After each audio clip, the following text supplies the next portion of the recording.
السلام عليكم ورحمة الله وبركاته walaalahan dhageystow ee la socda duruusteena kala duwan halka waxaan idinku soo gudbinayaa walaalayaal qiso sababteeda oo ilmaha yar la cireysanayo sida darteed ayaan doonayaa inaad si fiican u dhageysataan casharka kan dhagtana u raaricisaan si khaladkan oo kale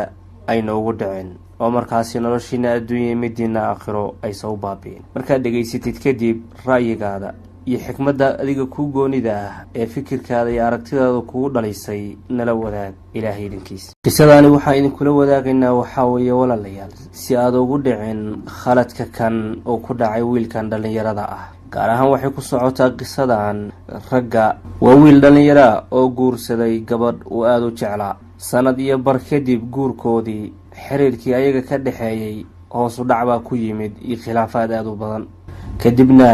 wiilkii wuxuu go'aansaday inuu gabadhan ilaaliyo oo kor kala socdo xaaladeeda go'aanka uu qatay uu ku dhaqaaqay oo waa sameeyay maalin maalmaha ka mid ah asagoo dhagta u raaricinaya hadal ay ku hadlaysay iyadoo markaa taleefanka ku hadlaysa qofna la hadlaysa hadalkeedii ee qofka taleefanka ay kula hadlaysay ku dhahaysay ayuu dhagta u raariciyay ayadoon u jeedin ayaduna waxay leedahay kaasoo daahimayo maanta waan imaanayaa ballantii waa ku imaanayaa kadibna iyadoo degdegaysa ayay gurigii ka baxday intay labisatay arrinkaa markuu arkay wiilkii waa yaabay arrin ka fajicisay ayuu maqlay oo uu arkay kadibna waa fariistay isagoo fakaraya oo isdhahaya xaaskaadu waa ku khiyaantay ee sida uga argoosataa shaydaankiiba kusoo duulay fikirkiisa oo dhinac kasta ka qabsaday oo u sii qurxiyey waswaaskii una sheegay inay haweeneedu khiyaamayso uuna ka argoosto haweeneydii muddo kadib bay soo noqotay oo ay magaalada ka soo laabatay iyadoo daalan qolkii jiifka ayay gashay wayna seexatay si degdega hase yeeshee asaga waxba ma hubsan waxna ma weydiin ficil xun buu ku dhaqaaqay kadibna waa soo galay asagii oo wata markaasi midi iyadoo jiifta ayuu mididii kala dhacay laabteedii dhaawacyo xun iyo nabaro aada halisa waa ayuu gaarsiiyey isagoo markaa aaminsan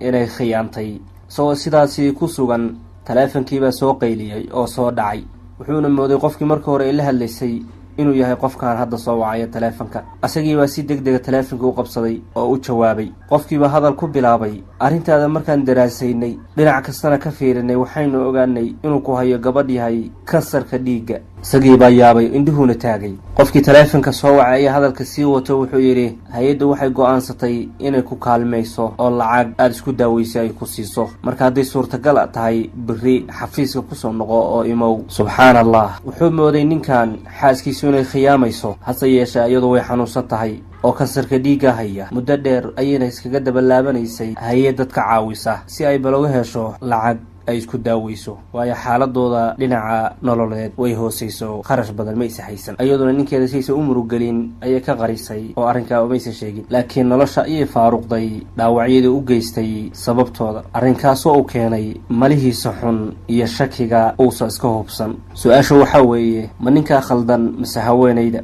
dadka qaarkood waxay leeyihiin haweeneyda khaldan waayo inay u sheegtaa la rabay muddo hore arrinka kan si shaydaanka uusan niyadiisa waswaaskaasi u gelin keligeed ayaa ismaamushay oo arrintaa qabsatay mase ninkaa khaldan oo dadka qaarkood waxay leeyihiin ninka ayaa khaldan waayo isaga degdegay oo waxba hubsan arrinka waxay u qarisay saysa isaga u muruggelin oo walwalyo walbahaar niyadiisa aysa u gelin iyadoo dhibkay ka ilaalisay hase yeeshee isagu shakigiisa iyo malihiisa ayuu ku socday horey baa loo yidhi hubsiin hal baa la siistaa fikirkiina nala wadaaga qaybta hoose ee commentiga